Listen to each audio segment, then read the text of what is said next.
Anthony Gucciardi's here with huge Monsanto news. But first, this story came out a few days ago, and we mentioned it. We have the clip. We're going to play it in a moment, if you just joined us, by the man voted most popular, the man of Canada, David Suzuki, has gone on record, and then he mentioned in the papers, in the reports, we've dug these up because we've covered these. These are scientific reports, what scientists have said, the probability of an earthquake, and what it'll do if there's full meltdown of the fuel rods stored there. And the ground's all spongy and eroding into a huge sinkhole, and another tsunami, a 7.2 earthquake, it's over.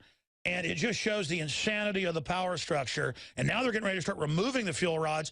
That, statistically, they believe will probably cause them to bang together and catch on fire. And then you've got a full meltdown on your hands. Anthony Gucciardi, who's really our expert on Fukushima, covering the latest information, joins us in studio to talk about the madness of these people. His article is the top story on Infowars.com right now. Anthony, tell us the situation. Well, you notice how they craft the debate. Now it's about the TSA agent and should they be armed. Meanwhile, we have top generals saying, yes, the nuclear weapons are, they're missing and we have major problems. Obama is getting rid of all of the top guys who will not listen to him and play ball. And now we have this scientist, this internationally recognized scientist. He hosts his own television show, actually. And yes, he was the #5 guy in Canada, the #1 living man in Canada, the most popular, had the most votes. Everyone loves him. And he went to this forum, and thankfully someone captured it with their iPhone, or else we would never know. And he was alerting them, kind of like a behind-the-scenes deal, saying, listen, this is about water ecology, this conference, this symposium, but the real thing is Fukushima. And he was saying if just one more earthquake, 7.0 or higher, happens, and he said there's a 95% chance that it will happen over the next 3 years, then Fukushima would just absolutely melt down, and the U.S. would have to be evacuated, and then that Japan would go, quote-unquote, bye-bye. So he's basically saying everyone in Japan would die. And he's a physicist and a bunch of other stuff. Yeah, and it's not like we're saying this or we're making this up. This is a direct quote. He's saying there's a 95% chance this will happen in the next 3 years if we don't do something about it. And I agree with that because that's our own analysis from Dr. Busby and other top folks we've had on. There should be 50,000 people there in radiation suits, rotating in and out in lead suits in a world emergency to clean that out right now. Instead, I've read that they can't get workers to go in. The starfish are melting and dying. The butterflies are dying and are mutated. The kids are dropping dead. People are staying there to take care of their horses and livestock. They're dying. And the answer is just let it happen.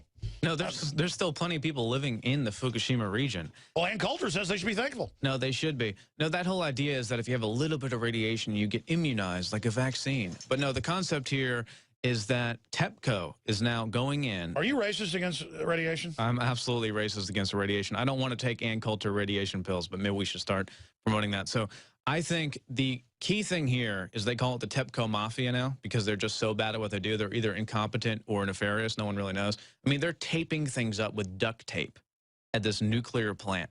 It's on life support right now, and they're taping it up with duct tape. But what's going on is the United States is moving in with some scientists, some little guys, to go maybe help with the Fukushima disaster that could potentially blow up and, he says cause the U.S. to evacuate.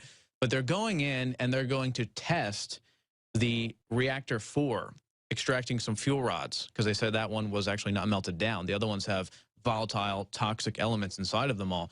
But the thing here, and there's 1,400 of them, if just 2 touch at all, they will blow up. And it could mean the entire explosion of the entire facility. Could just mean a massive amount of radiation leakage into the Pacific. Yeah, for folks that don't know, bombs are bad, but they dissipate and are cleaner when they detonate. There's less. You're talking about a small ball of it, that blows up a whole city. Yes. It's purified. This is just mass ton upon ton, 6 reactors smoldering, half blown up, just hellish, and it's all sliding into the sea because they got to keep pumping water in on them to keep them from exploding. I mean, it's just a hellish situation. Well, they admitted. Well, actually, TEPCO didn't admit. First, they lied, and they said that it was just a bit of radiation. Then an independent study in Japan found it was 2.5 times the amount of radiation initially released, and that 70% of all the cesium and radioactive waste went into the Pacific Ocean on purpose. They said, just... By the way, I'm going to be honest. I mean, this is what I've said when I've talked about the nascent iodine that we've produced and we sell, because all the scientists and doctors say this is the best thing for protecting your thyroid. But that's not a silver bullet. The only thing I can do if this really blows up is I've got to go to the Southern Hemisphere. I guess I'll tell the crew, come with me if you want to go, and we're going to have to, like, try to, I mean, this is, like, unbelievable. This is unbelievable. And notice, it was the Canadian version of Huffington Post where I found this guy's video. It has 100-something thousand views now. We're publicizing it majorly. But this wasn't even in the mainstream press. It's like Fukushima's going to blow up. The U.S. is going to be evacuated. Japan, everyone in Japan. By the way, he's reading scientific papers that we've listed in the article. This is what the scientists, from bad to worse, they look at the different scenarios. There's not a good scenario unless you have like 100,000 people. They work by the thousands, 1 week on. You give them some huge amount of pay to do it. In lead suits, you go in an emergency situation, you extract everything out of there, but nobody wants it. So everybody passes the buck as the time bomb just ticks down. Well, this is the perfect psychology of these delusional people. That's it. And there's these people are insane. And there's numerous ways they could do it with cement and everything. They could have this, you know, a massive expansion that could protect everything to some degree, but they're just not doing it. They're like, oh, we'll just go in and remove those rods. That's right. It's been recommended that, say, 20 miles away with trucks, you bring it to a giant quarry, and you have big sections where you get them, pour concrete over them, seal them, and then move on. But they won't do that either. And then you ask, what are you even going to do with those rods when you extract them? Shoot them into space is most likely the answer. And then meanwhile, Obama's recommending we build all of these nuclear power plants in the United States along the coastline. I mean, this is just complete insanity, just complete and utter chaos, which I guess they want. Why? I mean, that's the joke from Dr. Busby, is that it's like an alien race is secretly running things, and they want higher radiation to live in, and they're terraforming us with radiation. I mean, that's the only plausible, and I'm not saying that. I'm saying it's that crazy. It's a fertility's going down, everything. Yeah, but I mean, it's madness. Where do these elites think they're going to live? Fukushima's not a problem. Oh no, it's brown bags. Brown bags. Yeah, I mean, radiation that could cause the U.S. evacuation is not a big deal to the mainstream media. It's nothing. I mean, that's not even worth mentioning besides in a little blog post on the Canadian version of Huffington Post. I mean, it's not even in the news. RT's reporting on it, but they report on all the Fukushima stuff. By the way, speaking of Fukushima, let's play the clip of award-winning scientist David Suzuki has gone on record in public. Top scientists, another Fukushima quake would mean U.S. evacuation on the West Coast. Bye-bye, Japan. That if, in fact, the fourth plant goes under an earthquake and those rods are exposed, it's bye-bye, Japan. And everybody on the west coast of North America should evacuate. Now, if that isn't terrifying, I don't know what is. And by the way, we've had Dr. Busby on. We've had other physicists on. This is a real possibility. No, there's no question. I mean, if there was another earthquake at the direct site of Fukushima, I mean, this is a top scientist who's researching this, and this was a water ecology symposium. In fact, what's the hydrology term they use where it's all spongy and it's all sinkholing? No, exactly. It's a form of erosion that happens. And basically... liquefaction. They've already destroyed the Pacific anyway.